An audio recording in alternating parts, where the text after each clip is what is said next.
Welcome, everybody, to the first episode of the Livin' Bigly podcast. If you're not aware of what it is the main part of my YouTube channel that I'm launching. And we are here today with my favorite guest, the first guest. He was guided to me by the universe to be my first guest because I knew he'd be the best guest I could get. And it all goes downhill from here. After Mike, it's going to go downhill. This is Mike Kauth. You probably know him from comedy sports. He's a comedy sports performer. He's very often Mr. Voice. He's reffed. He's been doing it for over 25 years? Correct. So yes. Over 25 years. He is also the producer of two lovely shows at Comedy Sports, Hoopla and Your Shitty Week. And then he also runs the rec league that I was a part of that he so graciously coached us all through. So Mike, welcome. Thank you for joining us. Thanks for having me, Mike. I'm very excited for this. We were talking beforehand about all of the little behind the scenes things that I was sort of very curious about. Yes. And so then why don't you tell me, even though I already know, a little bit about what got you started into comedy, if you want to go back to maybe even telling the doctor what your name was when you were a little child. Oh, yeah. So there was...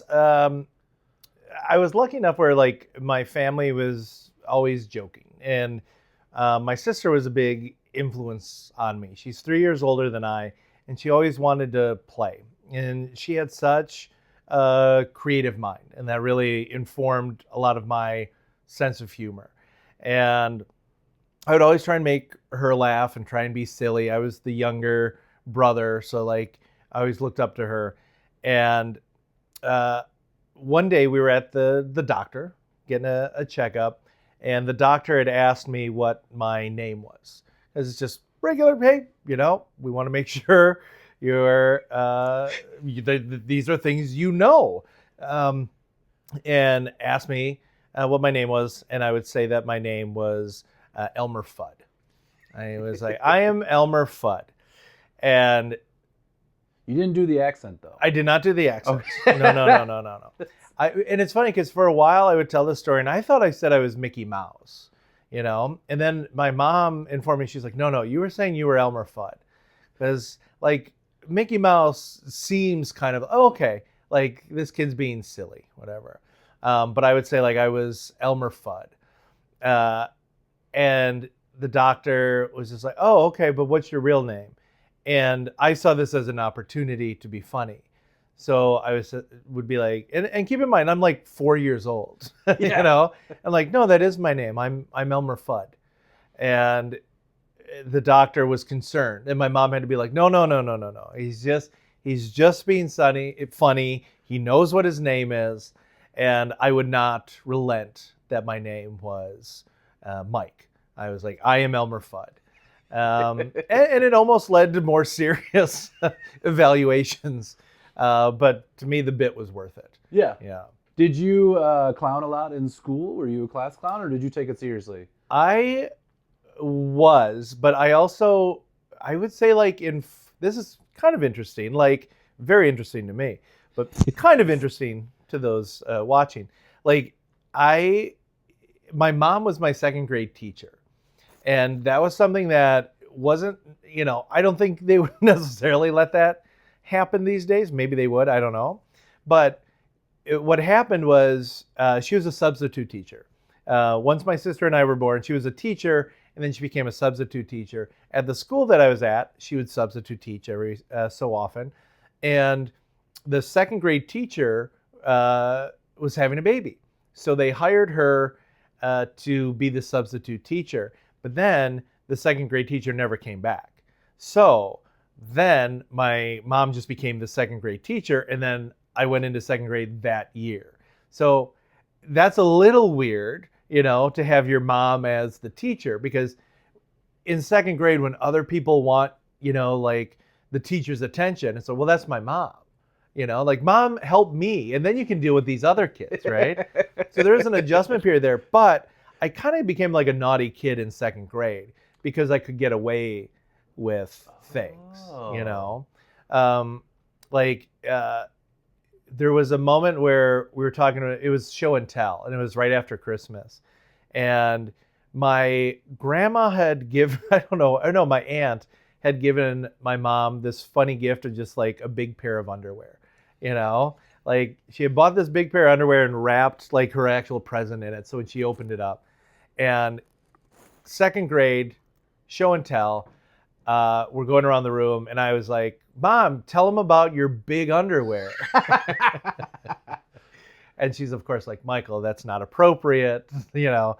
So I kind of became like a class clown because I felt I could kind of get away with things, which is probably hell for my mom, right? Yeah. And then in third grade, I kind of kept that up of being funny, but I was always like a little more, this sounds weird to say, but observational. Or I remember there was, I think it was in third grade, this kid was like talking about Jaws and how scary it was.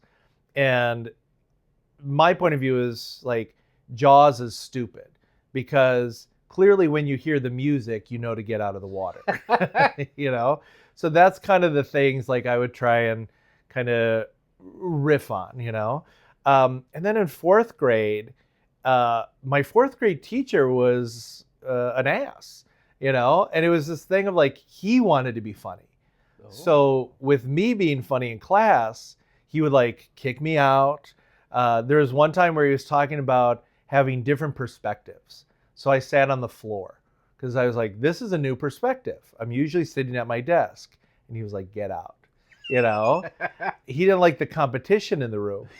And weirdly, that worked where it like, it wrecked my confidence because I was just like, oh, I'm not going to say anything, you know? Yeah. So then going into fifth grade, I was a little more shy. And then I would just kind of joke to the people next to me. And then fifth, sixth, seventh, that was kind of more the vibe like of like Mike's funny, but it's sort of like, it's not big. It's not stealing attention. It's sort of just like saying a quip to make the guy in front of you laugh or the girl next to you giggle. And so that sort of became more less class clowny and more like you said, I was just like, I am just focused. I will do my work. But then through like homework and stuff, like creative writing, I took that opportunity to be creative. And I always liked art. So I would draw funny things. And then I became known as like a funny art guy. And so it weaved in all sorts of different directions. And then in high school, I took a media studies class. And by that time, I had discovered like Monty Python, and I had discovered Mr. Show, which was probably the biggest discovery because like in high school, like that show felt like it spoke to me and my friends, like our sensibilities, that alternative comedy kind of, it was a little bit over the line, right? So my media studies teacher was nice enough to be like, because I pitched like, can I make a sketch show for the cable access in Menominee Falls? And he's like, yeah, go for it.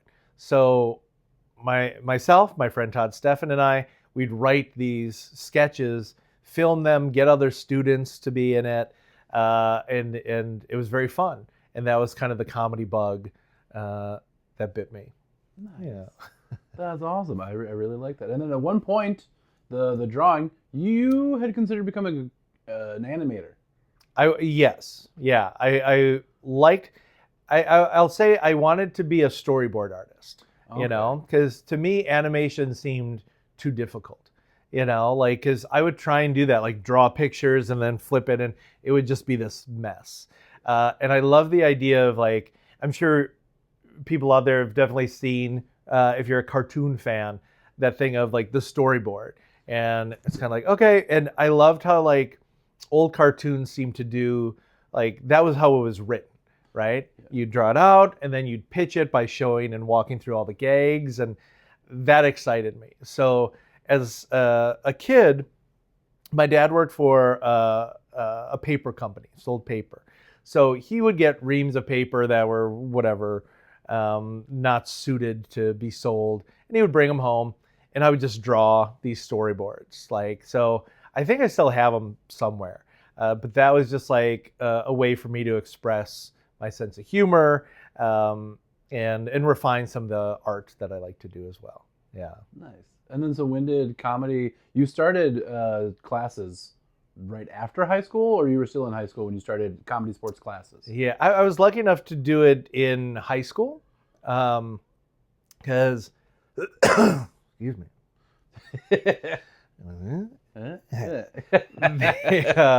In high school, it was my senior year, and I had been making this sketch show. And when I was maybe like 14 or so, my family, along with another family, had gone and seen comedy sports. And I liked it. I laughed a lot. But for whatever reason, I didn't think about it until a few years later, my senior year. I'm 17, and I was like, boy, that would really be fun. And looked it up in the phone book, called them up, said, how do I get a job there? They're like, oh, like wait staff? And I was like, no, like to be on stage. They're like, oh, well, you have to take the classes, and we hire from in the classes. I'm like, great. How do you get into the classes? And then coincidentally, the gentleman, John Plesnick, who was teaching the 101, happened to be there. And they're like, hold on, we'll put the instructor on the phone. So they hand it over, and John's like, how old are you? I'm like, I'm 17. It's like, oh, you have to be 18. It's like, well, I'm going to turn 18 soon. When does the class start? They're like, January 16. Now, my birthday is January 15th. So the day before I turn 18, and I said, like, I'll be 18 on the 15th. He's like, great, bring a check and you're in. And that's what I did. I showed up on the 16th. I handed in my check, and I started taking comedy sports classes at 18. So I was the youngest person there.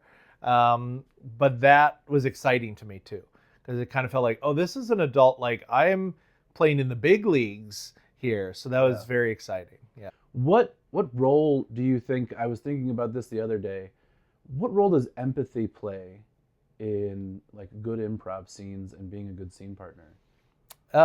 I think empathy is interesting to me, because I think it can be a superpower, right? To have empathy.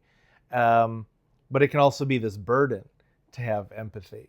I think everybody should, have empathy, because you want to be able to feel for other people. You want to be able to understand where people are coming from. I think when you are open and you are empathetic, like, people are drawn to that, and you're drawn to people who are willing to listen to you. And I think with an improv, there's that correlation of you need to be open to other people's ideas, and you need to understand where they're coming from. And I think, like, in those moments where, like, maybe someone gets a little bit lost in a scene, it does nothing to, like, get out of the way, I got this. Right? It's like, so having that empathy of just like, okay, we're going to get through this together. I'm going to bring you with me, right? As opposed to just like, out of the way.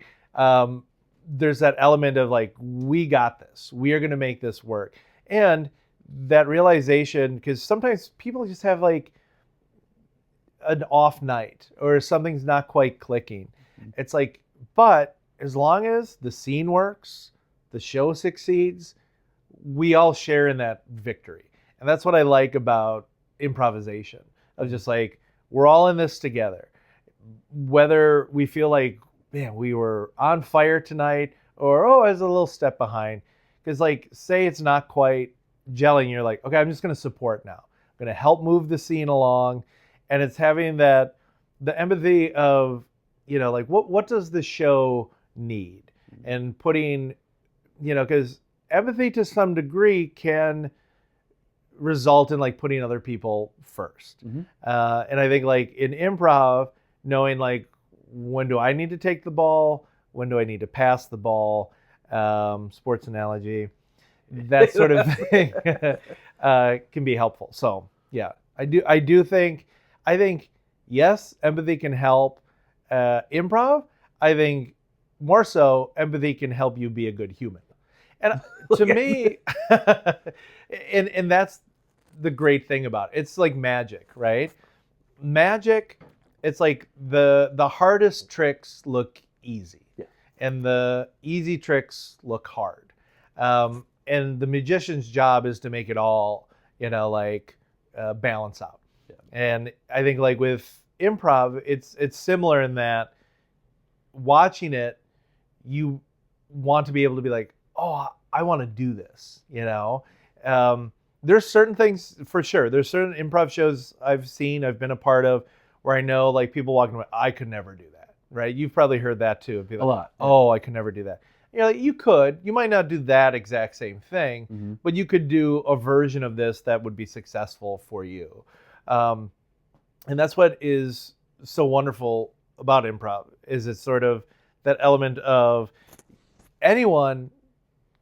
I think everyone should try an improv class, you know? Yep. And I've heard over the years, it's like, it's an easy target, improv, because it is very silly from the outside looking in. I don't mind when people say improv is cheesy, because it's just like, well, I know what it actually is, right? Because there's things that I am maybe like, I'm not a fan of that, or I don't quite understand that, or whatever, and that's okay. You know what I mean? Like it's one of those things. If everybody loved it, it might not be as special as it is. So it's just like one of those elements of like, I know what it is, right. And I know what it is, and other people who do it or go to a show. I met a really lovely couple this weekend who they were talking about. They were listening to Comedy Bang Bang. Yeah, you know, good show. And that was like this introduction to like improv to them.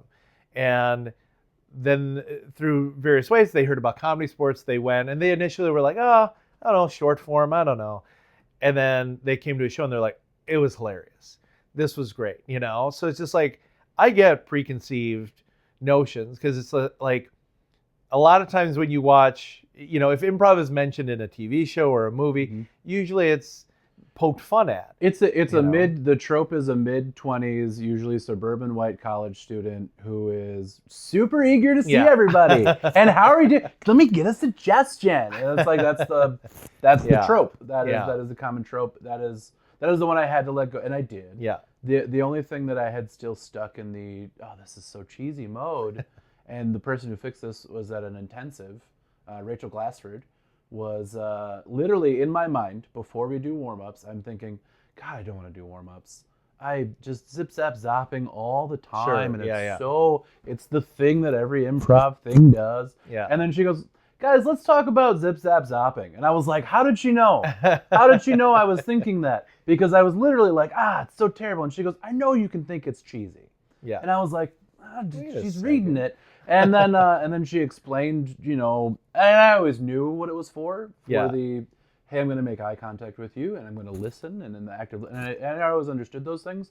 But I think for me, I always was like, let's dive into it. Yeah. And so then she impressed the importance of like, hey, no matter what, it's a good warm up. And I was like, all right, you finally let go of my last thing that I said was cheesy, and I'm done thinking is cheesy.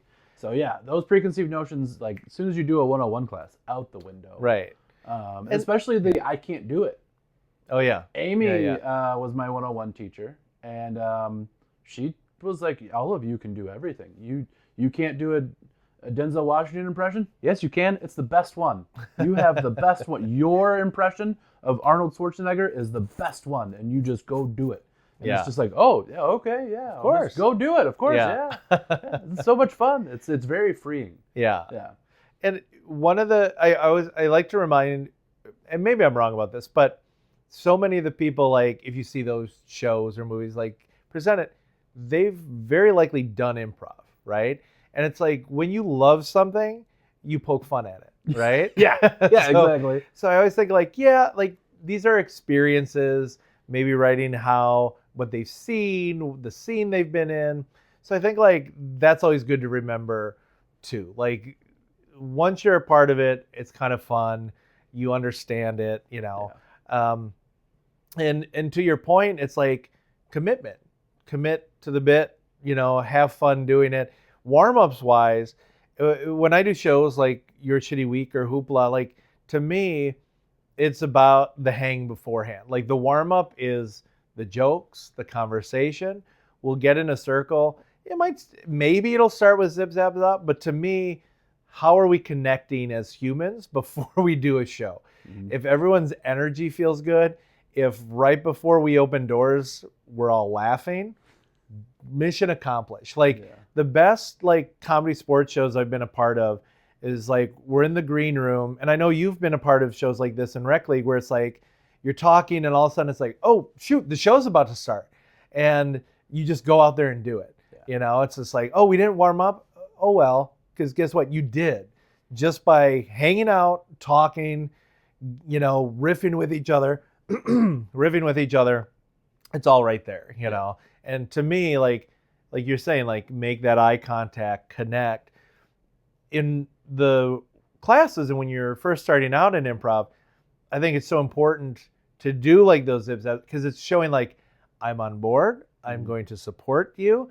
You know, it's just like, because you've been in workshops too. I'm sure many people who've taken improv classes are in that thing where it's like, you know, it'd be like, say you're just doing beep. It's like beep, beep, and someone's like blip, boop, blop. And it's like, oh, you're showing me you're not playing. You're not on board. You are not going to support me, you know? Yeah.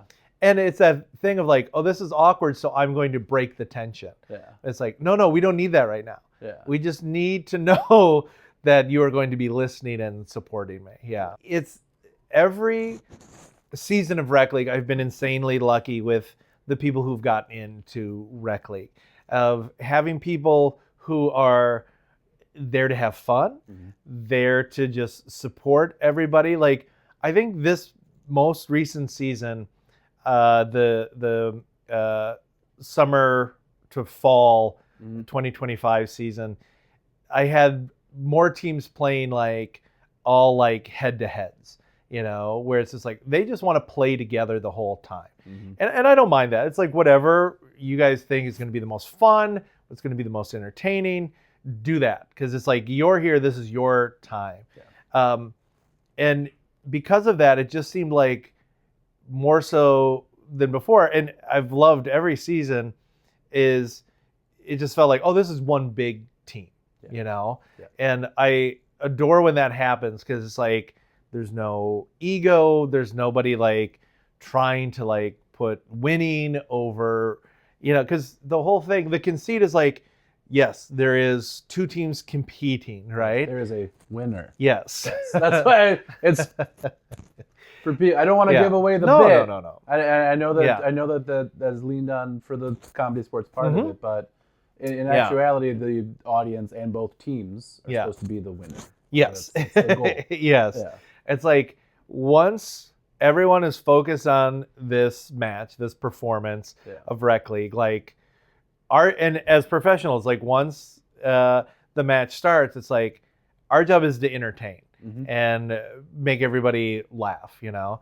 And I was I've been very lucky to see that with Rec League, of just like nice people coming through, everyone treating each other with respect, checking in with one another. Like you said, like, you know, it's easy if someone's like, I'm not really comfortable with that game. For someone to be like, oh, okay. What do you want to do? What do you like? It's like, no, like to be like, great, cool. What don't you like about it? What can we find that's going to make everybody happy, you know? Because I think like that puts everybody in a good headspace, makes everyone feel safe and excited to do the show. If it's kind of like you're saying, like if it's like, okay, well, we're going to do, you know, Dr. Know-It-All, and someone's like, oh, I don't want to do that. Then once that happens, you're just going to have somebody who's waiting for it to end, which is not going to make that game succeed. So to make sure like we're all on the same page, this is going to be fun, great. Yeah. Do you like to see the variety of games switch up a lot? Rec League feels like a good opportunity for there to be a lot of different games. Yes. You know, to me, it's funny because I'm not as wound up about different games, because the improv inside of it is always going to be different. Right. I could see you script, say like every match, like say like they just played 5 U scripts, just back to back to back to back. And it's like, it's all going to be different. It's all going to be unique. That's what I like about it. You know, it's just like, I think like different games, it's fun to see. And I think sometimes it's that thing of like, oh, we haven't played this before. So you're going to get, you've heard me say this in Rec League where it's just like, okay, you've never done this before. It's the best it's going to go. This is the best version of put a hat on my head you're ever going to see or whatever. Yeah. So it's like, great. But at the core of it, for me, it's just like, it's going to be different regardless. Yeah. So game-wise, that structure, it's like, it's fun to see new things. But at the same time, I know I'm going to see something unique regardless of what's picked. Yeah. So the very first show I saw had Kurt Scholler in it. And Kurt was a part of the Dead Alewives. Mm-hmm. And he moved out to LA, I think, right after, I could be wrong about this, but I think right after Rob Schraub, Dan Harmon, Peter Alberts had moved out there. And I got to see him in a show, and I thought he was so funny. And this is actually, this plays into me going into, like, thinking about comedy sports, is he was on an episode of the WB show, The Smart Guy. Yeah. Good show. Yeah. I'll take your word for it. I don't remember. Taj Mowry. Yes. Yeah, he was a boy genius. Mm-hmm. His sisters, who His were sisters twins, were sister. were sister, Tia Tamir. Yeah, great show. Love Yeah. it. Yeah. His sister is sisters. Sister. His sisters are sisters. Yeah, Whoa. her sister. Yes. Yes, yeah, of course, yeah. Obviously. Of course. And he was just like a background character on that show. And Kurt would laugh about, because he was probably in his late 20s, maybe early 30s. But no, it's got to be like 20s. And he's playing a high schooler, and he's like a 6'4", like guy, like clearly not a high schooler. And that's why he stuck out to me. I was like, oh my gosh. And in my mind, I'm like, I saw him at Comedy Sports. And the thing that Kurt Scholler did that I'm curious to know if you've had any run-ins like this. So before we went to Comedy Sports, my family, the other family, we went to Brett Favre's Steakhouse, shout out. Ooh. Just a steak, not Brett Favre. And it was one of those things where he was wearing a Comedy Sports sweatshirt, I think. And the dad of the other family was like, hey, we're going there. We're going here after that. And he came over to the table. He's like, oh, that's fantastic. And he showed us like this cork trick, because there were two like wine bottles, and he picked up these corks and he locked them in like that. And he did this, and they were apart. And he was like, if you can figure this out, show me, and handed the corks to us. And he was like, I hope you guys have a great time at Comedy Sports. I'll see you over there. So sure enough, we go, the show happens, and he's in the show. And the father had figured out how to do the cork trick, and he went up afterwards. And Kurt couldn't have been nicer, and just to come over and, it was like, hey, you're Comedy Sports, we're going there. He came over and talked to the table for like 5 minutes. And that left such an impression that once I saw him on the stage before, I was like, this guy's hilarious. And he had been smart, like, not that he was trying to, but made this connection. Yeah. And then years later, when I see him on TV, I'm like, oh my gosh, like, how crazy. Because then Milwaukee to Hollywood doesn't seem like this. It's not a big leap. Yeah. Yeah. So it's like, wow. So then I was thinking like, boy, I want to be funny. I like making people, what do I do? Comedy Sports. So that was a little bit that I forgot that Kurt Scholler was a huge part in that. And his brother Steve, coincidentally, was the one who taught the intermediate at that time, which is kind of like a level 2.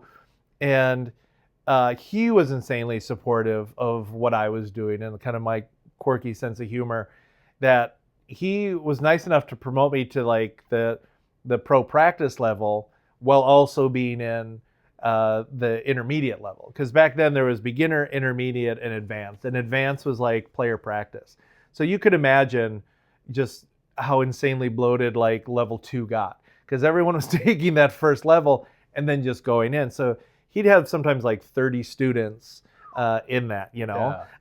It's hard to do with 16. Yeah. That's a hard class to get practicing.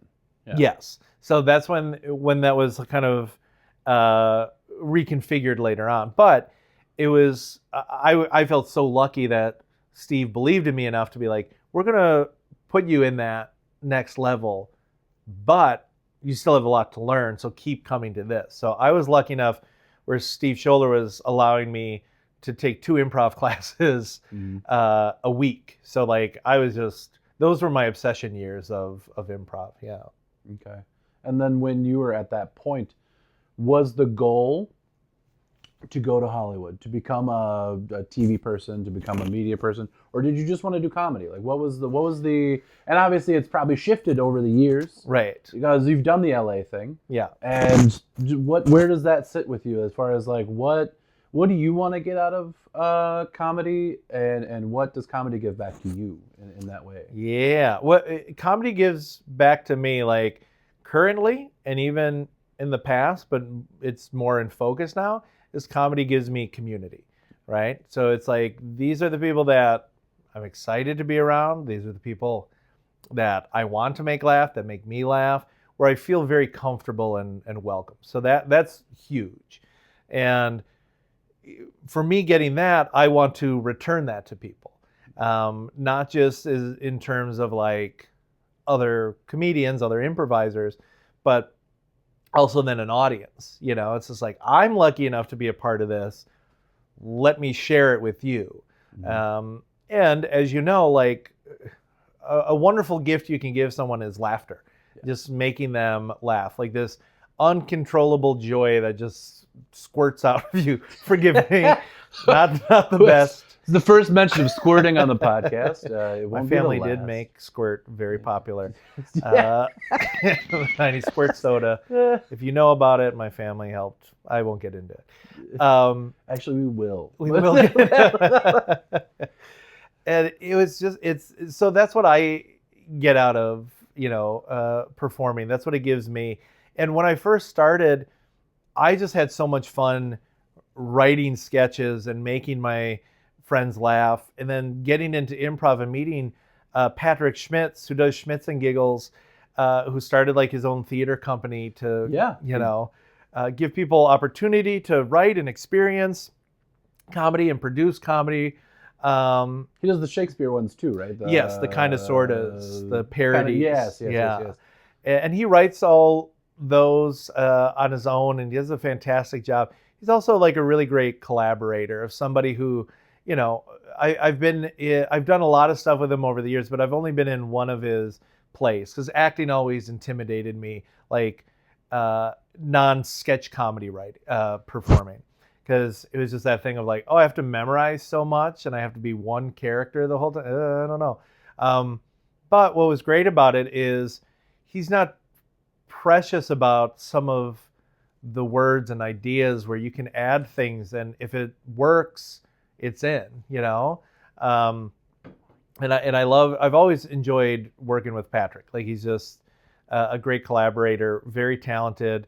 You guys started around the same time at Comedy Sports? He started before me. He started probably at least one session, if not 2. I think maybe it could just be one session before I did. So we were pretty close. Pretty close, yeah. Yes, yeah.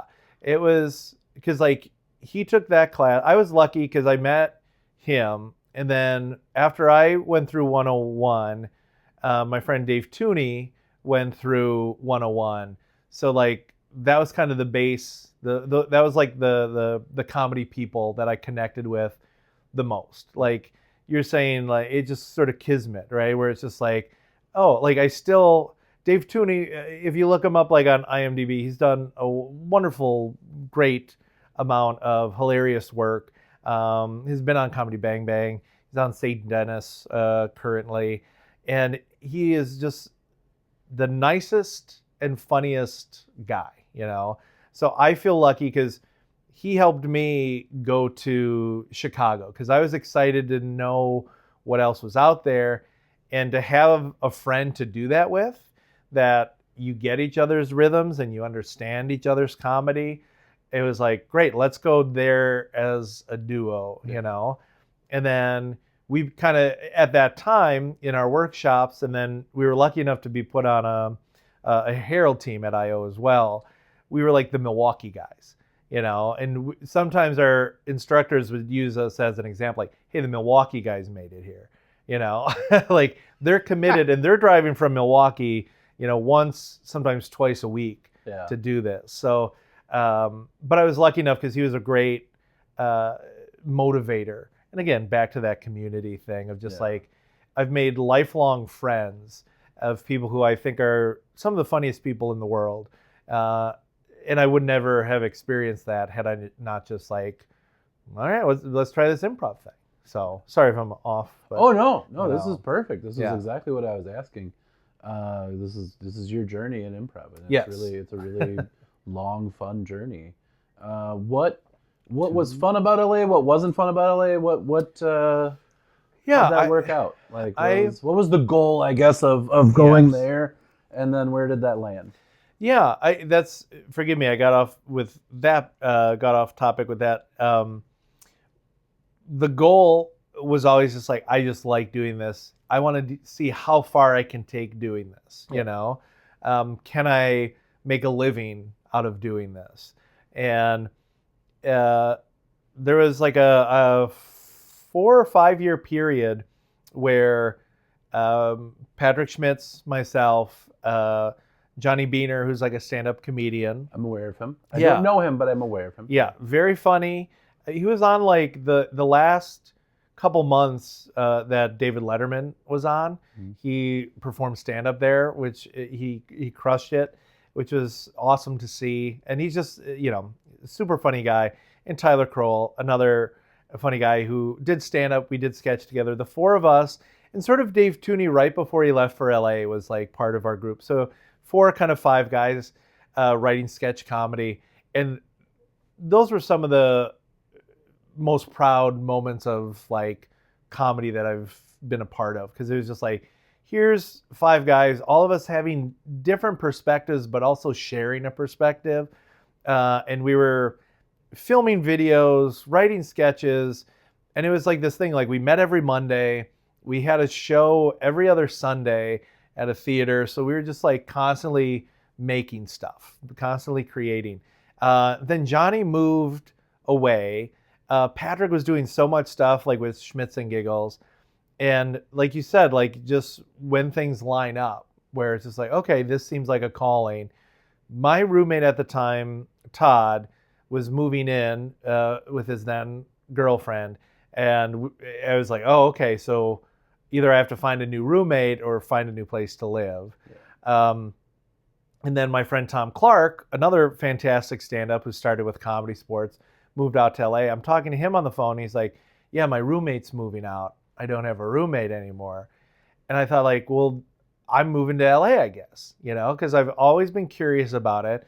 The aforementioned Kurt Scholler, Tom Clark, Dave Tooney, Eric Price, Brian Allman, these people that I knew and were friends with, like all lived out there. So I felt like I had like a community, like if I were to kind of like dip a toe in there, I would be okay, you know?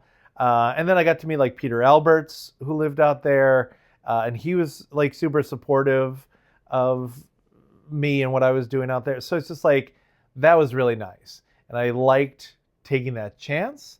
I lucked out where I found like a commercial and a theatrical agent pretty quickly, because you want to stand out. Kurt Scholler was a huge help in that, because like I had my headshot, and it's like, you want to stand out. How are you going to do this? So my cover letter, I wrote about being like from the Midwest and everything like that. And then I just wrote on the bottom, in case my headshot gets detached from this resume, you know, here's a drawing of what I look like. And then I just had this scribble of me, you know, this little character. Again, going back to the drawing thing, you know, like the cartooning, you try and use everything that you've accumulated, all your talents over the year, to like make it work. So that got attention for me personally. And I was going out on auditions, and it just wasn't for me, because it's like, you're your product, you're pushing yourself, you're selling that thing. And I had come from this sketch comedy world, this improv world, where I was like, oh, I'm comfortable being a part of a group. I'm comfortable like working as not just a single, you know?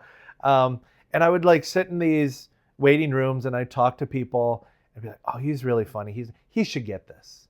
He should. And that's not the attitude you can have in Los Angeles. Right. You have to be like, I'm the best person for this role. I'm the only person for this role. And I just kind of didn't have that. I didn't have the drive to really push myself and make it out there. I realized that probably like 9 months in, where I was like, oh, yeah, this isn't for me, you know? And I'm so glad like I got to experience that. And then when I came back here, I like to hope that I was always a humble person. But it was that thing of realizing how many people want to do this, how much talent there is out there, and how lucky I am to do what I love near not only friends, but family in a city that I really dig, you know? It's a great city. Yeah. Slightly more affordable than LA as well. Oh, yes. I don't know if that's been talked about, but it's also not the easiest thing to, what's it called? Live in Los Angeles, yes. And eat comfortably. Yes. Yeah. It's an expensive city. It's very expensive. Yes. Yeah. So that was also like that thing of like, I got to a point where it's like, you know, because I was lucky enough where I had saved enough money, and I was like, okay, either I'm going to have to get like a full-time job that probably isn't going to have anything to do with comedy, at least initially. Maybe I'd luck out, but probably not. I will say I did a job interview for the ArcLight Theater that was out there. And it was the weirdest job interview because they did a big group job interview. So there was like 20 of us in a room, and they would just ask us questions, and we would all go around and answer these different things. And then they were like, okay, we're going to call you out, you know, in groups, and we're going to separate you and just talk to you. And I was like, okay. But really what they were doing is they would call like 5 or 6 people at a time and be like, you can go home. You know? So it was just this weird way of whittling people. Because you didn't, like, they'd call your name and you'd go out there, you'd be standing there, and they're like, you can be dismissed. So they were whittling it down to the people they wanted, which was fine. But the funny thing was, they said, if you want to know why we didn't go with you, you can wait in the lobby and we'll talk to you. So we went down there and I was talking to one person. I was like, I wonder what I said, and the person, yeah, I wonder too. So we're like, oh, let's stay. We'll ask them. Okay. And I didn't really care, but whatever. And I'm talking to this person, a few more people. So then all of a sudden there's 12 of us standing around waiting. They did not expect anybody to be there. So like the person who was doing the interview came out and saw us and just turned the other way. Did not want to have to deal with, why aren't you people good enough to work in a movie theater? That's crazy. I was like, yeah, all right. Yeah, that's a fun story. I like that a lot. So when, I'm assuming at some points though, you did have to work like and I always say this and my son tells me not to, normal job. Yeah. Which I feel like comedy is a normal job, but it's hard to transition into it full time. So when I say normal, a 9 to 5. I'm still working my 9 to 5. I will be for a long time until I figure out how to make the comedy thing work. Yeah. When did you make that transition of I'm only going to do comedy full time? I was very lucky in that I had like some part-time jobs. I've always lucked out in finding good jobs that fit me. Excuse me, the very first job that I had was at a pharmacy, and it was like James Pharmacy. It was owned by Bob and Tom, who were great bosses, and it was one of these things like I was the delivery boy, and then I became like a cashier and all this kind of stuff. So that was really nice, but they allowed me to be flexible. So when I started doing Comedy Sports, if there was like a show during the day and they asked if I could do it, my bosses would let me go do it.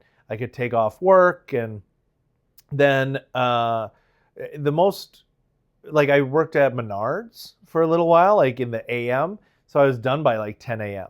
So Bob Orvis, who taught me so much about improv. Him and Dick Chun now started Comedy Sports, and I just clicked with Bob, which was great. So he liked playing with me, I liked playing with him, and we had a good chemistry.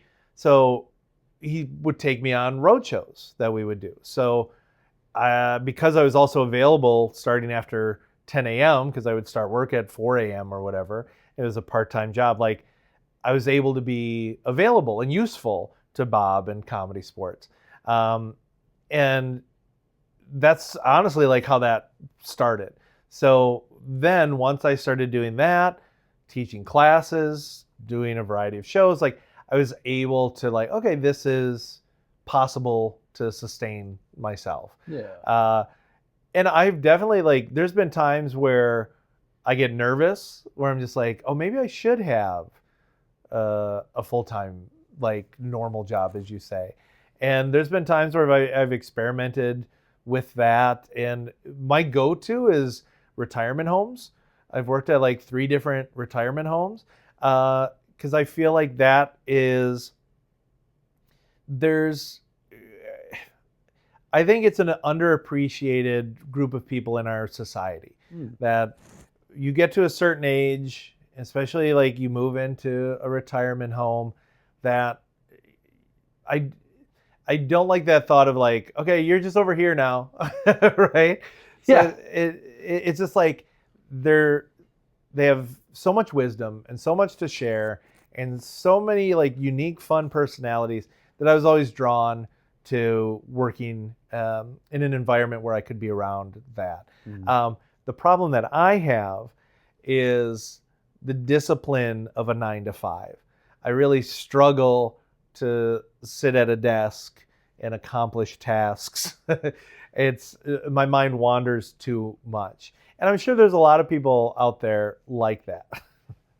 Yeah. Yeah. So Yeah. I just kept being like, how can I make what I love doing work for me? And, you know, I hope he doesn't mind me crediting him. An actor friend of mine, Doug Jarecki, has talked about how like when you commit to the arts, you're sort of in this agreement of like, I might not be able to have the fanciest things in life. Yeah. I might not be able to take vacations around the world. And I'm paraphrasing, sorry, Doug, but like I'm doing what I love, you know? And it's just like, you have to find that balance. Where are you okay? Are you okay sometimes being that starving artist? Are you okay sort of at times being like, you know, oh, I did a bit more work and I'm doing okay. It's like, you never know. It's month to month, year to year. You can have a really great year. You might have a little more of a struggle year. It's like, but are you doing what you're passionate about and what you love? And that's tough because, you know, you have to, my friend Dave Tooney talks about like the 3 A's specific to like improv of attitude, attendance, and ability. And he talks about like, ideally you have all 3, right? Ability can be a little bit tough because either you have it or you don't, but you can take classes, you can watch shows. I think more people need to go and see improv shows to support the community. Like, but if you're learning it and you want to do it, the best thing to do is go watch it and to see what you want to do, maybe what you don't want to do. But the 2 things that are in your control, and again, this is Dave Tooney, I'm lifting from what he says, is like that element of attendance, like you have to be there, you know, you have to show up. And then attitude. Are you somebody who's positive? Are you somebody people want to be around? Like you're in control of some of that stuff. And ideally you have all 3. And if you're missing one, either those other 2 are really strong. And I think like that kind of feeds into this thing of like, if you really want to do it, you know, go for it. But know that there's certain things that go along with that. It's going to take time. It's not a given. And you have to be okay with that. Like I said, like I was so happy to be like, oh, I can do comedy quite a bit where I feel comfortable with people that I love and I'm surrounded with it's so I trust me, I'm aware that I'm lucky to be like, what do you do for a living? Oh, I do improv. Well, that's insane. That's like that yes, is crazy. Yeah. And of all places, Milwaukee, you know? It's a great place, yeah. Yeah. Comedy sports started here. Yes. Yeah. I think most people, like, if you say, oh, there's a guy who like makes a living doing improv in Milwaukee, that'd be insane. Because it's like, it's not that Chicago. should be Chicago. Yeah, it should be New York. It should be. Yeah. You should be on Dropout. You should be doing Comedy Right. Bang Bang. Yeah, all these other things. I was like, yeah, there's space for everybody. Like make your paradise. Right. I've been lucky enough to work at other theaters in Chicago, in Los Angeles, in Milwaukee, and there's that thing of like going through it. Anytime like I saw something that it seemed maybe a little bit negative or didn't seem as supportive as like personally I'd want, when I get the opportunity to then like provide that kindness that maybe I wasn't able to have or something, like how can we always make it better, right? How can we always go that extra step? What do we need that like what didn't feel right in the past that we can then make right now? Because like as someone who's been with it 25 plus years, it's sort of like you see a lot of different things. It's like, okay, be open to change, be open to making things better for the next person that comes in. How can we make this more welcoming? How can we make sure that people feel, speaking specifically with comedy sports with new hires, like make sure that they feel that they are part of this team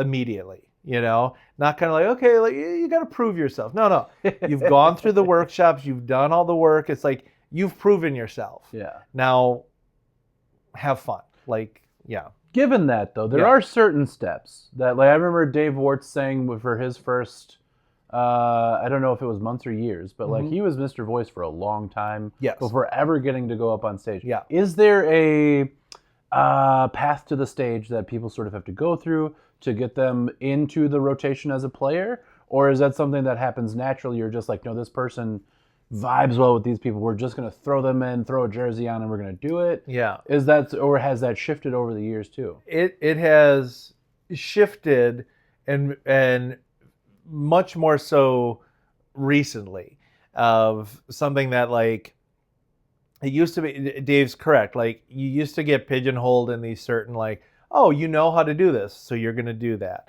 Now, like within the last 7-8 years, I would say, like when people are hired, they learn to do those support staff roles of hosting, announcing, and field managing. You learn to do those, but also we aim to get people on the field quicker. It's just sort of like it's ridiculous to have you do something like, okay, like congratulations, you're on the team. Now do these things that aren't the thing that you train to do, right? Yeah. But those support roles are extremely important, and it gives you this wonderful perspective, because that's why I like announcing still to this day. I'll field manage. I'm going to brag a little bit, and I apologize, but the other, like 3 weeks ago at this point, like someone got sick, and I was solo boothing, so I was already field managing and announcing, and then our host got sick, so then I hosted as well. So I got to do all three of those things, right? That's a big ask. It was a big ask. Now, Greg from the bar was able to help me for a little while, and he's fantastic. He was such a huge help. But by doing that, it helped me realize a couple things about hosting that I wanted to like adjust to make sure those people, our players who have that role for that night, are even more supported, and make sure that the audience doesn't have to wait for so long. And I won't get into those details, but when you say hosting, you mean reffing? The same? I'm sorry. Hosting is where you seat people. it's the it's the at the front. character. Yeah. Okay, I got you. I got you. So it's just like, oh, you did all that. yes, yeah. Which was, again, I'm bragging about it because it's just like one of those things. Like typically, that is an anomaly. Usually, that is not going to happen. It's just that perfect storm. And it's like, yep, it was a fun challenge for me. I don't want anyone to ever have to do that. That should never be the case. But also, as being somebody who gets to be head coach, it's that thing of like, well, I want to lead by example. I'm willing to do all these things. I feel like everyone else should be willing to do these things too. It's one of those things like by training people to do these things, you're watching the show from different angles, and you have a different element of support, right? And by doing so, like you get that perspective, like going and watching matches with comedy sports, like you're going to have a different view of something being on the field versus off the field. Like there were a couple weeks ago, the players, a couple of them felt kind of weird, like, oh, the audience wasn't like connecting, or they weren't really laughing that much. I happened to be in the booth watching how much fun everybody was having in the audience. They weren't vocal about it, but boy, were they enjoying the match. And it's one of those things like you can just get lost in that performing, oh, I need to hear the laugh. But by being in the booth and the announcer, I get the opportunity to kind of peek and look at everybody with these big smiles on their faces, or nudging the person next to them and quoting something that just happened. So by doing these things, you get a bigger perspective of like, oh yeah, I can't let that bother me, right? You know, and the fact that it's like pitching in, because I'm a big believer of like the host, the announcer, the field manager. It's like those things have to be professional. Like they have to be well structured and solid, and they have to know like the beats of the performance of our match, because the improv inside of it is, you know, like that's unpredictable. So how a game is going to go, what's going to happen, we don't know. So to make sure that the show looks like slick and professional, like we have to have that foundation. So everything else. So I think those roles are really important. And I wish everybody, I think everybody should take their turn doing that. And that's one of those things that we've done now in the last 7-8 years. It's like, oh, you rotate through these things, and making sure that those that start get those opportunities to hit the field pretty soon and get in that rotation pretty soon, especially if you're calling in. Like that's the other thing about availability, showing up. You know, the more your availability is available to us, you're going to be able to find, you're just going to be utilized more, as long as your ability is hitting the mark of what comedy sports is looking for. If you're being supportive of your teammates, if you're listening, you're helping move scenes, you know, there's so much that goes into a comedy sports player that doesn't necessarily line up with improv in general, you know, because it's like nowhere else do you need to know how to do gibberish. You know, the depth of mime work needed for comedy sports is different than the depth of mime needed for a long form show. I'm not saying that's good or bad, or it's just different. You know, different voices, like you said, like knowing various genres, knowing like the depth of pop culture, past, present, maybe not future, but like, you know, you have to know.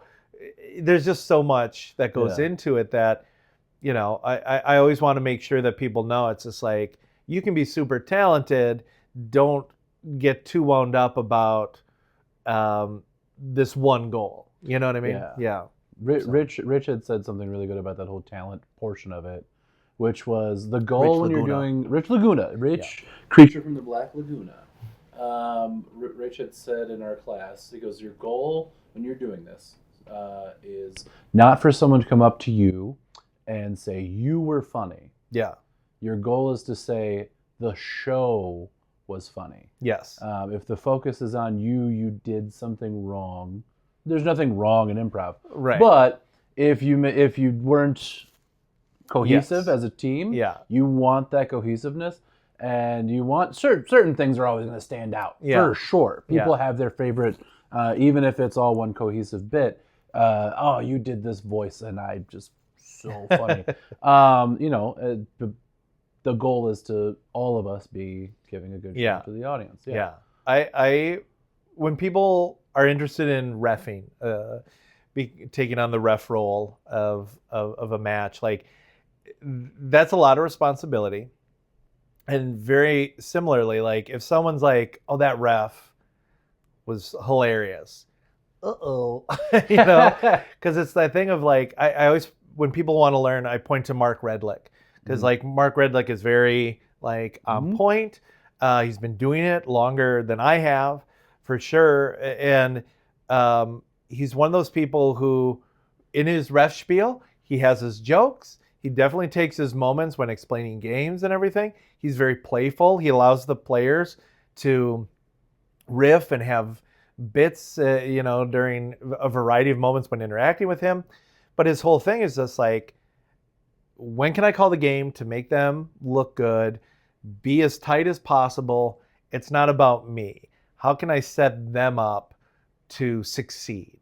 It's not like, what would be funny for me? It's like, no. He is making sure that the show is taken care of. Yeah. And you can do that in a variety of ways. Of like, maybe it's a challenge to the players, but it's what the audience really wants to see. And as a player, you're like, oh my gosh, this is ridiculous. But they're laughing so much that you're like, okay, that works. So the reffing thing does get a little bit tricky with the whole. I had heard, I think, stories of people reffing early on who, I'm going to do a 5-minute stand-up bit. Well, now you've just taken away 5 minutes from the team doing the game. Yeah. One of the best reffing jobs I've seen was Dave Half Full Nelson. Yes. And he was doing a show that night that we were the audience for, and there was some full show rough people in the crowd giving some pretty bad suggestions, not brown bag worthy, but distracting and obstructive to the flow of the game. Sure. And he very much took control of that situation and was in there and found a way to politely get them to stop messing up the show. It was very impressive to see him he didn't make it about him. He made it about the entire audience, because everyone was tired of this one row of people. Yeah. And he made sure to do it in a really good way that was like very impressive. Like, I'm going to take the reins, but you're still at the show and you're still here. I've never seen someone get kicked out of Comedy Sports. Yeah. I've seen people get kicked out of open mics a lot. It gets uncomfortable. It happens. Yeah. But it's a good environment, and the reffing thing, that takes training. It does. Yeah. And it's, because it's crowd work. It's setting your players up to look good. It's, calling the time, keeping the rhythms of the show moving. And like you said, like Dave Nelson is so funny in that, like, he's gotten his ref spiel down to like maybe 2 minutes. I think like I timed it once and it was under 2 minutes. And I was like, that's impressive, because he's warming them up. He's getting them on the same page, because the ref is like the warm-up act, right? But it's also kind of like, hey, everybody, here are the rules of the universe we are going to be living in for the next 90 minutes. So, don't say anything inappropriate. This is an all-ages show. It can get very silly because there's puns, but if it's, if it makes you groan, there's punishment, for that, but in a fun way. Yeah. You're going to yell out things when I ask. It's like the ref is sort of setting the table, right? And making sure like we're all in agreement here. And that's always the bummer for, like we've all been in that situation where it's like, okay, and I'm sure like this happens with stand-up too, is like you're going and then someone walks in late and who has no idea what's going on. It's like, well, maybe I'll be a part of it and I'll yell out. So, it's like, oh, no, we're all on the same page here. And that is hard, because you have a room full of people who don't know each other, Mhm. and you need to make them a cohesive unit. And that's where it's the challenge of the ref. Like sometimes as a ref, you have to be the bad guy. You know, you have to be, of course, likable, but at the same time, to make a show succeed, sometimes you have to confront someone and be like, you have to be quiet now. And they might not like that. And you have to have enough confidence and stage presence to make sure that they listen to you. So there is a lot of challenge with that role. And it's not, you'll see like there's a good number of players who don't do that. And I always encourage people, don't do it because you think like, oh, this will give me more stage time, or, oh, I guess I'll pop it on the old CV that I read. It's like, no, do it because you have a passion for making other people look good, you know, and that you think you can handle the authority of it. You can handle the crowd work elements of it. I'm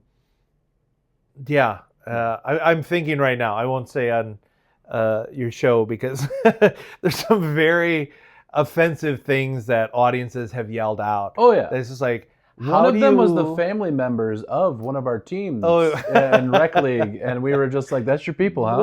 Like that was them. Yeah, and it's like, how do you handle that with like, because sometimes people say like inappropriate things or something, not because they're trying to offend, just because they don't have that filter or they're trying to be funny. And the last thing you want to do is send somebody home feeling worse than when they came in.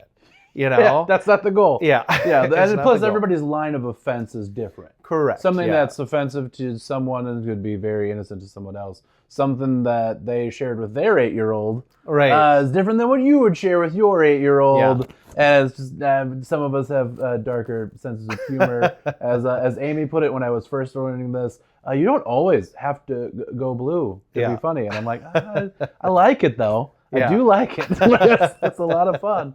And there's a time and a place for all that stuff, you know.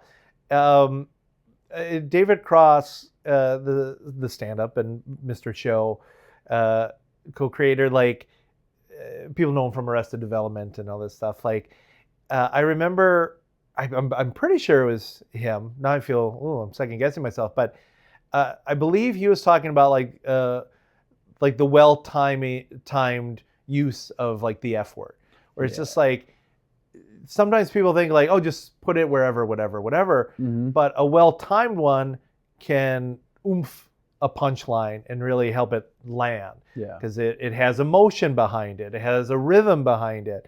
But if you're just saying it all the time, it's going to lose its power. It's going to lose its impact. I'm pretty sure I'm sure other people have said it too, but I remember David Cross. There's a lot to be said about that. Big shout out to Shane Chesney, who, when he's not performing at Comedy Sports and we're doing practices, knows just where to put that F word. It's perfect. I said, I was like, you know, after they lost the championship, I was like, you know, if they would have just let you use the F word, you would have had it. There you go. Because he always knows exactly where to put it, and I applaud him for that, of the skilled use of what to do with it. There's another comedian who's kind of known for his darker humor. I think it was Anthony Jeselnik, actually, who was doing an interview about a lot of the comics coming up today. And one of the things that they try to do is be as shocking as possible. Oh, I'm going to talk about the worst things that family members and people in society could think of. And I'm just going to look at you like, huh? And it's not, that's not what's funny. The skilled nuance of how to dance around those subjects and make those subjects funny is what's funny. And even if there's something that you find horribly offensive, there's maybe someone out there who's skilled enough to twist that and get you to sort of chuckle a bit, like just a little bit. For sure. Those are definitely skills. I have one question that I'm going to put on you on the spot for. You have watched a lot of British humor. You have watched a lot of Last One Laughing on Prime Video. Yes. So if you were to do your own Last One Laughing and you are in the house, what 3 comedy sports people and what 3 other people are in that house that are completely getting you kicked off of that show immediately? Wonderful question. Thank you. Fantastic. I love this.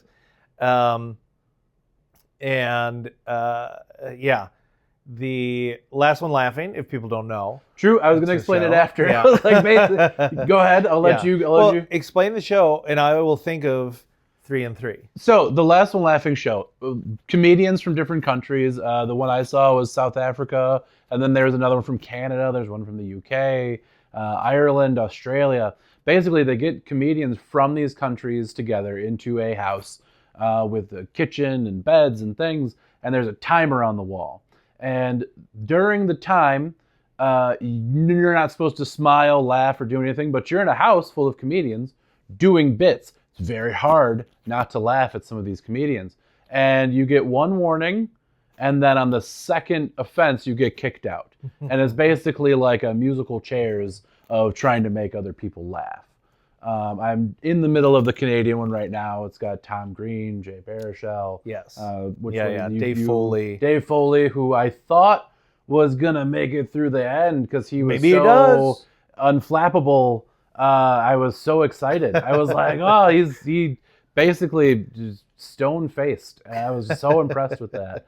But yeah, that's basically the premise of the show is whoever's the last person, they get money to go to the charity of their choice, which is also a very nice thing. But it's a really good time to watch a lot of people do a lot of different kinds of comedy. There's musical comedy, skits, just people who wittily banter and just say off-color things that you're not expecting. Yeah, and that's what is so entertaining about it is like comedians trying to make other comedians laugh goes into some very insane places.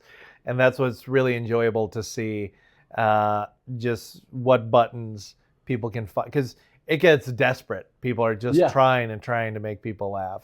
It is great. I will say from specifically in the on the player roster of comedy sports people, Rolly Cafaro, who would bust me up easily.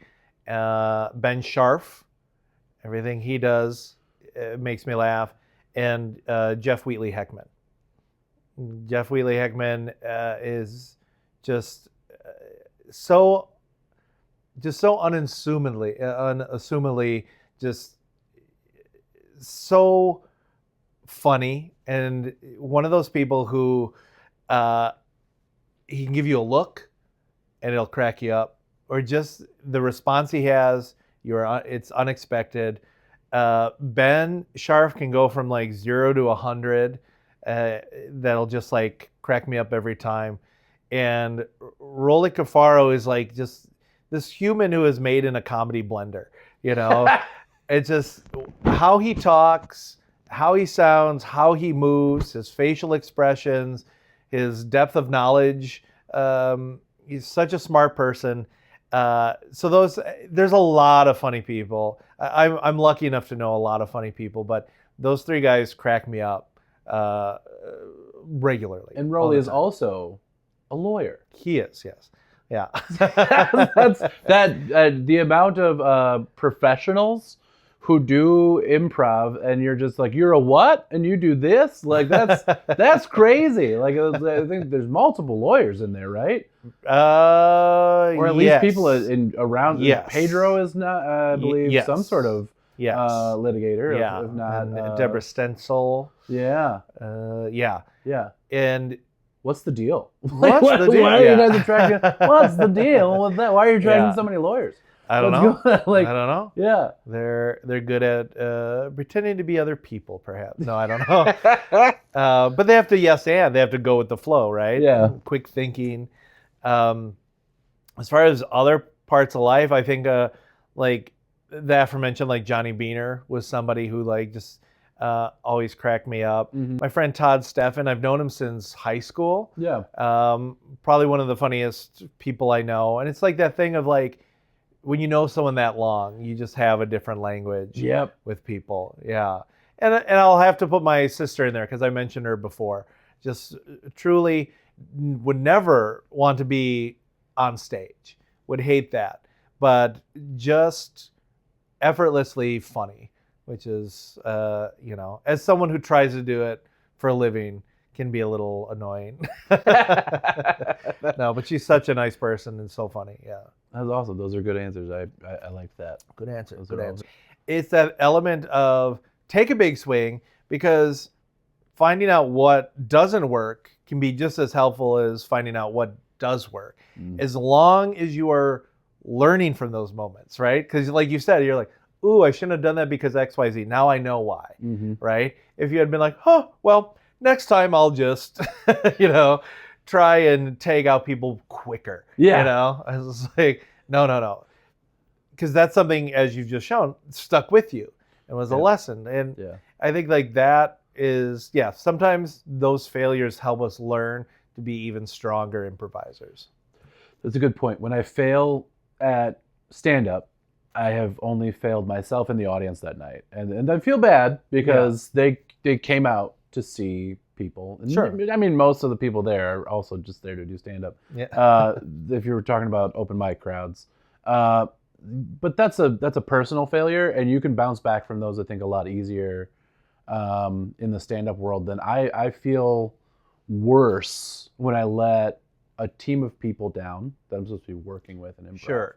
So that's what I sort of that balance of like, yes, it's easier to play with your friends than it is to try and be funny by yourself. Right. But it's much easier to fail by yourself than it is to let down your friends. Yeah. Because when you let them down, you're like, hey, we were supposed to be building something. Yeah. And instead I broke it. Right. And that level of failure, it's you have to have those moments of like introspection about whether or not you were doing that for you, or it was just a misstep, or you have an off night. Yeah. And I asked in the beginning, I asked Amy and Alicia and David, my first 3 teachers, how do you do this on a night where you're completely exhausted? I was coming back from work for our student showcase, and I was already completely tired. And I said, all I could think of was passing out on stage. And I'm sure you guys go through this. So what is your solution for like the days you're not in it? What do you do to be present for that show? It's that element of reminding and this may sound cheesy, as is improv, but like I remind myself that happiness is a choice, right? Where it's just like, you can let kind of those things that got in your way or like brought you down. I try, and once I enter into Comedy Sports, I walk through those doors, everything that's bugging me about life in general, just leave it there. It's going to be there when I leave, right? So when I come in here, that reminding myself of, like I was saying before, gosh, I am so lucky to be able to be performing in this situation right now. Yeah. I'm so lucky I get to go and play with my friends, and ideally we are going to make people laugh. And that becomes like the goal. I want to, and sometimes if I'm going in there, maybe I'll put a challenge in my head of like, I'm going to make Mike laugh today. That's my goal. And I'm not talking about me. I'm saying in this instance, I'm going to make Mike speaking Peck. in third person. Yeah. I actually was joking. We should have Durante on here with us. There you go. Mike, we'll just do Mike, and Mike. Yeah. Sorry, continue. Pass the mic. There's an element of, there's things you can do to yourself of just like giving yourself a fun challenge. All right, during this show, you know what? I'm going to try and do a Scottish character. In this, I am going to, everything that someone says, I'm going to be overwhelmed or shocked by. And not that you're pre-planning your character, like the responses or anything, just giving yourself a little treat, a challenge. Can be like, okay, is it going to work here? Can I sneak it in here? Whatever, So that's if you're feeling like kind of like exhausted about it, remind yourself of what you're about to do. You're about to go be silly with your friends and try and make people laugh. I guess, I think that should get you over that hump. Ideally, I'm never opposed to if someone tells me that. If I'm going to do a show and they're like, oh, I just had a rough day, let me know, because now guess what? I'm going to get you out of that. I'm going to try and get you laughing. I'm going to get you out of that mindset. It's, sometimes you think like, well, I don't want to burden someone, but it's like, let us know where you are. Like, oh, I had a really rough day. Great. You know what? We're going to push that aside, and we're now going to, as a group, pull you out of that. And, it's then your part in that to go along with it. Allow yourself that energy.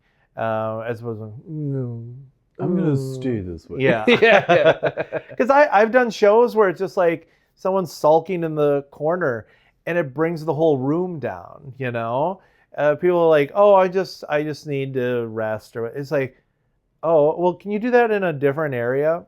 Can you not do that in the green room then?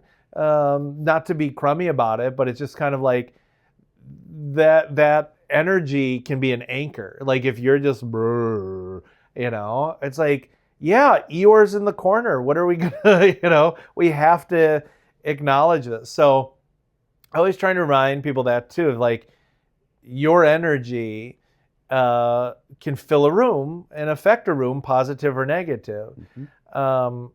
So yeah, I'm not trying to scold people, but I'm just yeah, don't be sad. Yeah, like what? No, come on. Like if you had a piece of advice for all of the probably 40 or 50 people that are trying to get on that Comedy Sports roster, what would your advice to them be, whether that's a multifaceted lane of educations or things like that? Yeah. Part of it is don't this is bad advice, but don't worry about it. You know what I mean? That's not bad advice. It's like just do you. Yeah. Do improv because you love doing improv. Take the Comedy Sports classes. Take the intensives. Be a part of Rec League. Heck, talk to Alex about renting out that Farina Arena space to do your own shows.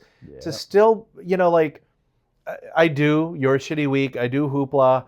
Those are Mike Kauth Presents. Those aren't Comedy Sports shows. They just happen in the CSZ Milwaukee building.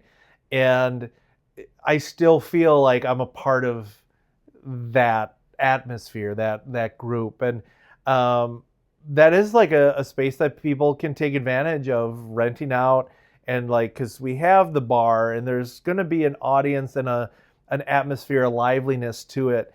So you can be a part of this thing without being on the roster. And I know that can feel like, that's a runner-up prize, but it's just like, my hope is that the environment itself is the reward to be a part of, because it isn't a reflection of, like I was saying before, someone's talent. Yeah. It's just sort of like sometimes there's not room. It is tough because the picture board is full. Right. And there's, again, like 40 or 50 people that are trying to get in there. And it's tight. Yeah. And I think refining your improv, being true to who you are, is the best case scenario, and something like being unique is fantastic. And that's, it's hard to stand out for sure, but being true to yourself, finding your improv voice, like I was saying, like that becomes like that undeniable thing of just like, oh, maybe there's not room on the roster right now, but we really need this voice. We really need this attitude. And for me and all the instructors and Alex who are like looking at everybody, we want to make sure, because it's I think what we have at Comedy Sports is worth protecting, to make sure that if people are coming on to be a part of the team, that they're a good team player, that they have a good supportive attitude, they have those variety of skills we were talking about with Comedy Sports that are unique to short form and Comedy Sports in particular. and they're a good hang. You know, Be fun. Be fun. Yeah. And I know that might sound weird, but it's just sort of, you know, it's in the past I've been a part of things like I was saying before, where it's just like someone could be funny, but it's hard to be around, you know. And I'm not trying, you know, it's like everybody has hurdles and issues in life, and I'm not trying to diminish any of those real things, but it's just like the luck and joy that we have to be able to perform, especially like within comedy sports, where it is that challenge of like, we're trying to do a show for everybody, right? It's sort of to be able to be like, our goal is to make a 4-year-old laugh and a 94-year-old laugh, all with the same joke, all with the same, you know, show, is a challenge, you know. So it's just it's not always an easy thing. But again, all that aside, my hope is that people can still feel like they're a part of this community and not have to worry about being like a main stage player. Right. And I know that's easier said than done. As someone who's done it 25 years, it's easy for me to be like, hey, don't worry about it. Yeah. I mean, in '84, you literally auditioned for it. Like that's Brian Greene talks about, you know, like literally there's an ad in the paper.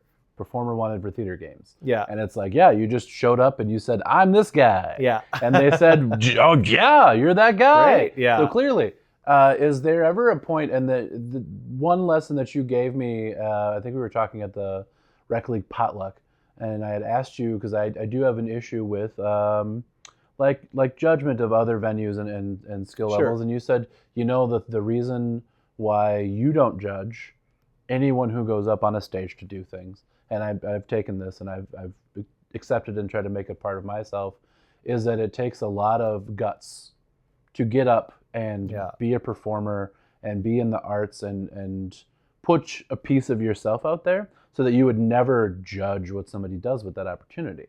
And that was a very good thing that I took with me.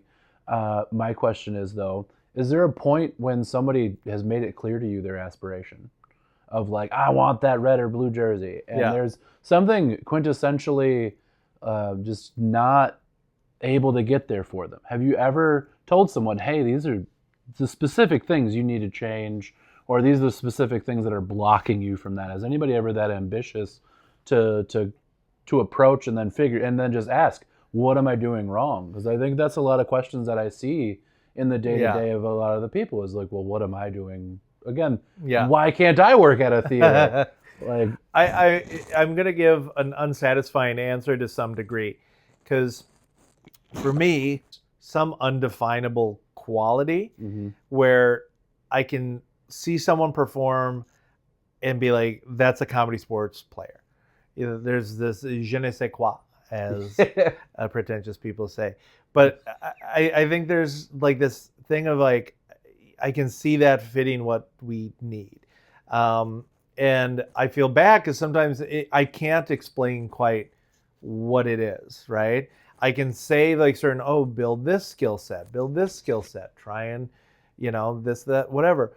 And as long as people keep trying and adjusting, like, I don't ever want to say like just an outright, like, no, you know, because there's people like, because I used to run the high school league, and I would see people who were painfully unfunny in high school of just quoting Family Guy. And I'm not saying that's not funny. I'm just some kid quoting Family Guy in the middle of a forward reverse doesn't make sense, you know?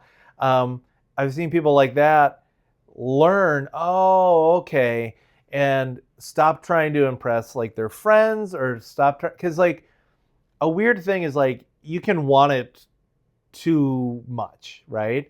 And then that kind of crumbles the cracker a little bit. Not a great analogy, but there it is. And it's that thing of like, my advice again is just like, do it because you love it. You know, you can always have these goals and aspirations.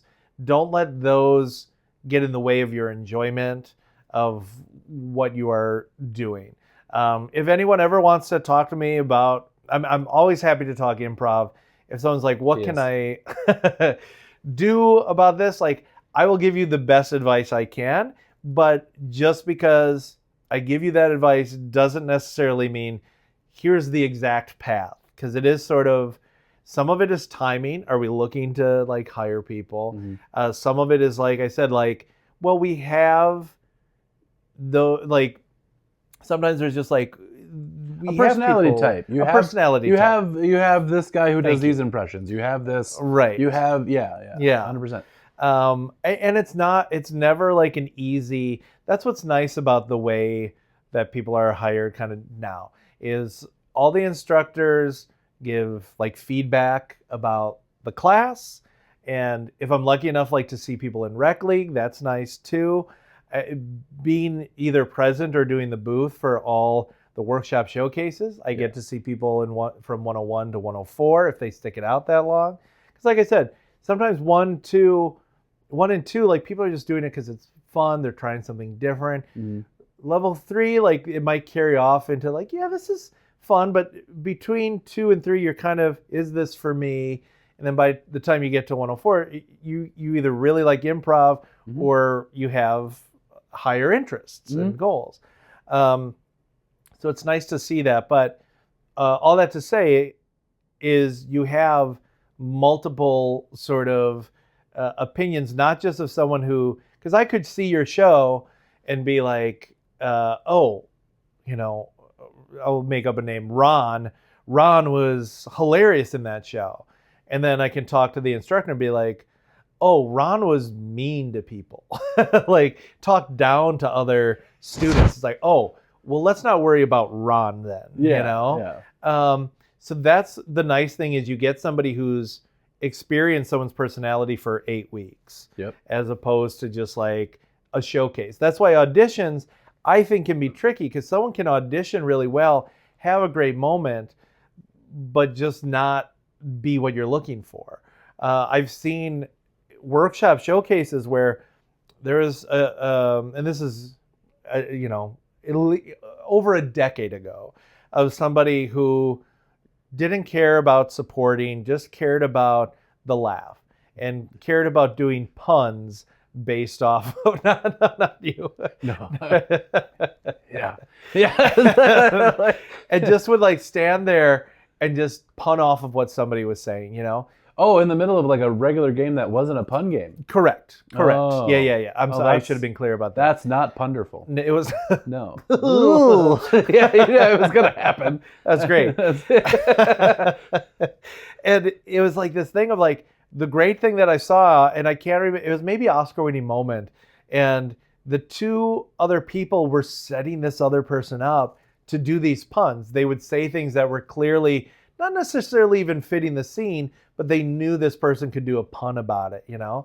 And this guy had a fantastic show, but it was because of the other 2 people. And as an improviser, I'm like, those 2 are strong improvisers. The ability to work around somebody's quirk and make it work for the show.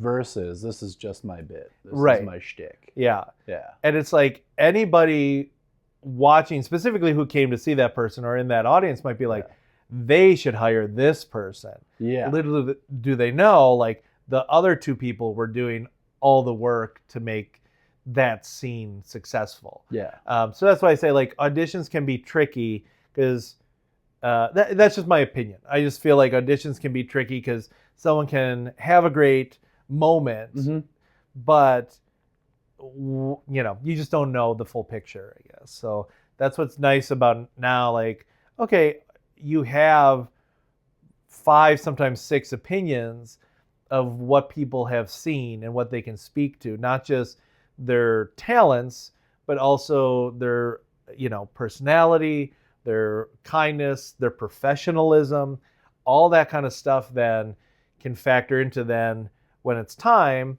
you have a fuller portfolio than just like, oh, they did good in that game. And then I think the last thing I wanted to ask you about, specifically around YouTube in general. I'm doing this for a YouTube channel. My hopes and dreams are to make this channel grow. The comedy career I'm trying to build grow. That's the whole thing. Is I'm trying to build a comedy career around this, from more of stand up, and then also I've already gone down the exploration of talking to Alex about doing shows in the garage. Yeah. So like wanting to do my own shows. I want to do my own skits. I want to do my own shows. With that, Hounds of Olympus. Yeah. Which was a sketch comedy group that you were a part of, YouTube channel. Yeah.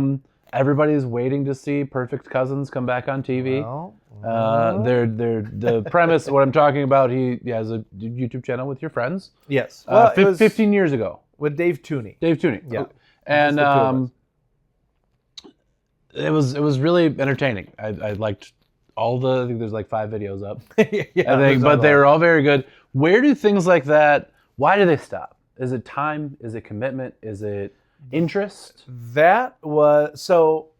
The Gentleman's Hour was the sketch comedy thing I did for like 5 years before I moved to Los Angeles. Okay. And we did a lot of video. I don't think there's many videos of that on YouTube. There used to be, and then one of our members had a regular job. I was like, can you take the ones I'm in off? Because I was like, yep. So I like whatever that is, muted them or whatever, so they weren't public. You hid them. Yeah, I hid them, and then just over time, like I don't know where the password to that account is anymore. So they're just I own them, but they're just not for the public to see. So that had ended. When I moved out to Los Angeles, I still wanted to do sketch comedy stuff. And Dave Tooney was very willing to do that with me because we've been friends for a long time. He's sort of my improv brother of just like, we started right about that same time. Like, because Patrick started before me, so he kind of feels like an older brother in a way, you know?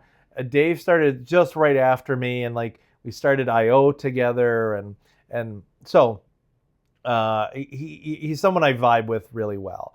The other person I vibe really well with is Beth Lewinsky, and we have like a 2-person show that we do every so often. Mike and Beth are friends. Mike and Beth are friends. Yes. Mike and Beth also, I went to go see Your Shitty Week. And I don't know if the camera's probably not. I'll zoom in on that before the end. The bits that you guys are doing in there, very funny. I think I told you this after the show. I said the bits that you guys did together made me interested in the show you guys do, Mike and Beth Are Friends. Oh, nice. I was like, I would love to see that. Yeah. It was particularly a like Scandinavian Norwegian accent that you both were doing as siblings. And to watch you two include that in multiple sketches during that thing, I was very happy. It was very funny. Yeah. Well, thank you. But yeah. And forgive me, I'm a bit of a long-winded talker here, but like the reason like Hounds of Olympus started was I wanted to do something with Dave. Yeah. Dave was also a part of I'm trying to think what it was called. It was like this elimination improv show. And it was sort of like Survivor-esque. It was happening, I believe, at I.O. West. And he actually went on to win the whole competition. And it was audience-based. So they would vote people off, and it got whittled down. One of the challenges, because they'd always have a challenge to do, was to make a video. So him and I made this video. I'm blanking on the name of it, but it was where he played 2 cops. He played the good cop, bad cop. I want to say it's something about being lazy. Oh no, that's something different. I know what you're talking about too. But anyway, so we made that, and that was very fun. And then we were sitting around thinking like, oh, we should write more, do more stuff. So the only reason there's a very limited amount of videos out there is Dave is really a hard worker. Like, he deserves all of his success, because not only is he hilarious and a fantastic improviser and a really good comedic actor, he hustles he does so many different improv shows, and he's one of those improvisers I think everybody wants to work with because he's so giving. He's a fantastic listener, and he will always heighten your idea because he is insanely supportive. And he always brings like a unique perspective that no one else could really do. He's a great physical comedian, verbally very clever. So just like one of those full package performers, but then also kind, nice off the stage, like just a really good person who has a lot of empathy for his fellow improvisers and just friends. Someone who like I talk to at least once a week still to this day. And he's so busy, he doesn't have to do that, but he makes time to check in with me and talk comedy and all this great stuff. So we wanted to do something in Los Angeles. He was so busy, we just didn't have a lot of time to do that stuff. So within the year of me living out there, we made 5 videos, you know? Yeah. And it was just one of those things like, again, he would have loved to have done more, but to be able to make the auditions that he did and do the things that got him to where he is now, especially early on in his career, it just didn't make time for that stuff, you know? And then when I moved back here, I really started focusing on becoming a better improviser. I started coaching a couple long form groups at a certain time, and then missing doing long form myself, putting together a variety of groups and just kind of growing that out. So I kind of got away from the sketch filming and writing. And as people know, like YouTube became so huge that it really was a hard thing to stand out, right? So then it kind of becomes, and this is probably my age, but like when I make something, like if I do make a video, I made like a video, there's Cop Shop 78 is an improv show that Rolly Cafaro, Ben Scharf, Bailey Ballantyne, Rachel Sawyer, and I do. We've done it once, so when I say do, we want to do it again. But the concept of it is like a 70s style cop show. And we filmed like an opening for it, and people were like, that was so funny, you should put it online. And I'm like, I want that to be special, that the only way you can see it is through a live performance. Because I get that, again, I'm 44, so I'm not the hippest guy out there, but I feel like more people need to do like stage performing. And to get really in the weeds about it, and you can obviously cut anything you would like to cut, is people have been talking like with SNL, like Ashley Padilla has really started to stand out and right pop, now. right? Yeah. And it's like she had years of training at Groundlings. Whereas like I think they're finding a harder time on how to utilize like a Cam Patterson, who comes from the stand-up world. Right. Yeah. So it's like so finding different people's skill sets and how they work. So because he clearly has like a unique voice and perspective. How to utilize it within a sketch, show is challenging.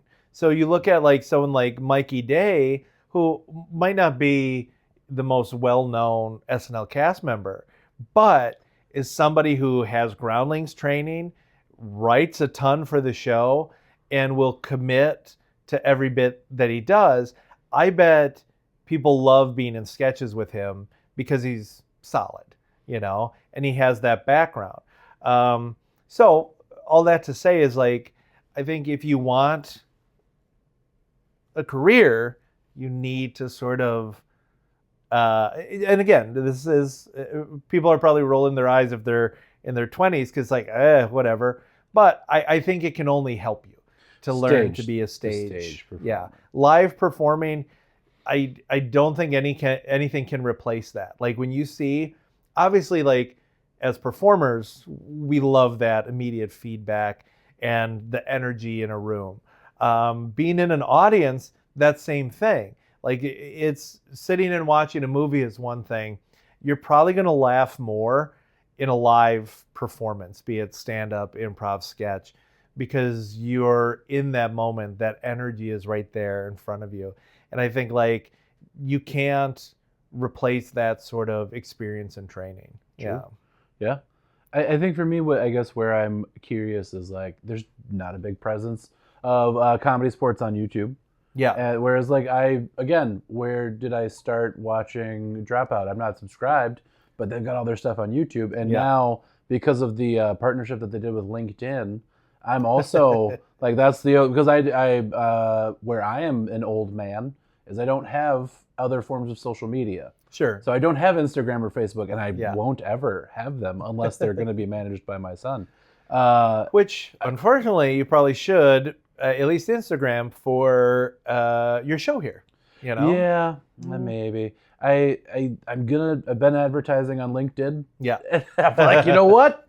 It's interesting too because a lot of the people that I got off of LinkedIn because again I I'm not a fan of the social media Yeah. at all, but I like YouTube a lot. And I was hungry for CSZ content, Yeah. and I found a bunch of stuff from during the pandemic.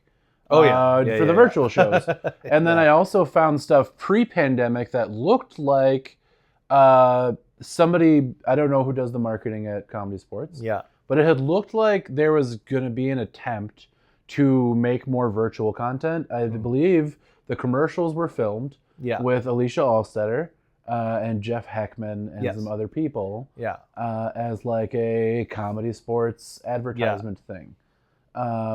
Where did that go, and why no effort to put some of the very hilarious people who've been Yeah. doing this for 10, 20, 30 years Yeah. on that venue or that platform? Is it a disillusion, I should say, of the form from live to taped? Is that sort of what you're trying to maintain? I think improv, to me, improv is very difficult it doesn't translate well to video. Clipping. It doesn't clipping. Yeah, here's a clip. Yeah. Yes. Yeah. Especially like within Comedy Sports, short form, like Who's Line, people know what that is, you know?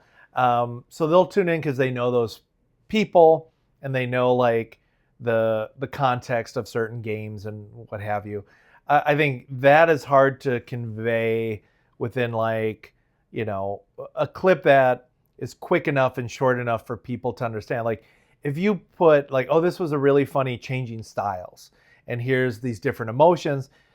I remember it's not going to translate as well as it did in the moment is my long drawn out point. Because I remember years ago when I used to do the Midnight Show, which is the uncensored improv show that happens at Comedy Sports at midnight every Saturday. Not a CSZ, not a Comedy Sports show, but happens there. Is when I was doing that, somebody put up clips on Facebook of us playing the drinking game, which is like a mime and gibberish game. And they posted it, no context or anything, just us playing it. And the comments were like, are these guys on bath salts? This isn't funny. What is going on? You know? Yeah. Because if you watch like something without like knowing what they're miming, it's just people speaking unintelligibly, mime moving all over the place because it's this fast-paced thing too. And then people cheering and drinking after. It was like, what is this? You know? And that was kind of like, oh yeah, this doesn't really translate super well. So the things that you would have to do are kind of written stuff, right? Right. And then it's sort of, how can a written piece kind of capture the essence of CSZ, you know, specifically Milwaukee? I think, I'm not saying it's something that's ruled out forever and ever. I think like it's sort of changed focus of like, okay, like a funny Facebook or Instagram post or informational post about this, that sort of helped fill the gap of an online presence, right? Where it's just kind of like, okay, here's a quick, Instagram bit of like maybe something moving real quick that looks exciting that maybe isn't full-on joke content, if that makes sense. I don't think it's something that's like ruled out fully. I think it's just something that, you know, to me, it's sort of that Steve Martin element of comedy of just like, I can't quite explain it. You just have to go see it to understand. True. And I think like to some degree, we've always relied heavily on word of mouth to get people to come and see what we do, because you can explain it. Hey, comedy sports is two teams of improvisers competing for laughs and points, and there's a referee, there's fouls. Everyone can like understand that for the most part, but I'll go on a quick tangent. The other weekend, two very lovely people came in, and they're probably like in their 70s, and they didn't know what improv was. They came in to see, comedy sports, I'll go see that. So they came in, two extremely nice people, and Alex was checking people in, selling tickets. I was walking by and said, "Oh, Mike, can you come over here? Can you help these explain what improv is to these two people?" And that proved to be much more challenging when it's like they have no context for whose line is it anyway. Wild and out, they no clue. So then I was like, well, you know how Saturday Night Live does sketches? Nope, we have no idea what Where a were they sketch is. from? They're like, we just know stand up, you know? Oh, okay. So then I was like, well, there's elements, because I was explaining then like our pun games. And I gave them an example, and it was boom, and they're like, oh, okay. So it's like, ooh, this is a hard sell, you know? Because improv is hard to convey. Like, it's like, oh, they're going to get a suggestion. There's no script. They're going to make it up. And like within context of CSC, I'm like, there's different improv games. And they're like, what do you mean games? How do I explain what a game is? Well, there's a set of rules that then they have to improvise within. And it's like, I don't get it. I was like, oh boy. I don't think they came and saw the show, you know? And I think like it seemed intimidating in a weird way. And I was trying to be as enthusiastic as possible, you know? But I think sometimes that's sort of, in a way, you sort of want to protect what it is. So then when people see it, it's unique and special in that moment. Mike Kauth, Mike the Mouth Kauth, was here with me for a few hours, did a lot of great talking about his background in comedy, his background at comedy sports, his insights on all of comedy as well as improv comedy specifically. If you were to say that your life, the thing that brings you the most fulfillment, is it improv and the community that improv has brought? Is it making people happy? Is it all of those things? Yeah, there's making people laugh is a great reward for a life trying to be lived in service of positivity. Yeah. I like it. Positively. So you can find Mike. This is where I also am really bad and old. I think an Instagram handle is an @. So yes. @Kauth Shows. Correct. So yes. @Kauth Shows on Instagram. Yes. Any other social medias? You can see it here, perhaps. I can do a thing there. And then also February 13th, that is Friday the 13th at 8 p.m. He will be doing another Hoopla show. Yes. Besides the one in December that you guys aren't going to get to see because this isn't coming out until January. And that's a storytelling. We'll have a guest who will tell us interesting stories, and then we improvise off of those stories. So now that's a long form style. Correct. Called it's basically a montage. A montage, okay. It's very close to an Armando, but we take some different liberties as far as like the improv style that we sprinkle in there. Yeah. Awesome. Well, Mike, thank you. You've been a big influence on me the last 2 years. From just the reassurance of you being in that booth for workshop shows and not really knowing who you were or why you were there, but you reassured us at halftime that we were either doing well or keep the energy up or do this or do that. And I sort of felt, even from just your presence there, that like you were a good person to... a good person, first of all, but also a good person to learn from and to inquire about what I could be doing better, because you watched probably so many workshop shows at this point. And so you've probably paid attention to who could be doing what and been able to give that really good, insightful feedback. Well, thank you, Mike. It has been a pleasure. Thank you for allowing me to come on here and talk with you. It's been delightful to watch you grow as a performer, as an improviser, and get to know you outside of just on the stage. And I wish you continued success because you are a funny guy, you're a kind guy, and this can go as far as you would like it to be. I believe that. So continued success, and thank you for letting me be here. Thank you, Mike. We'll see you. See ya.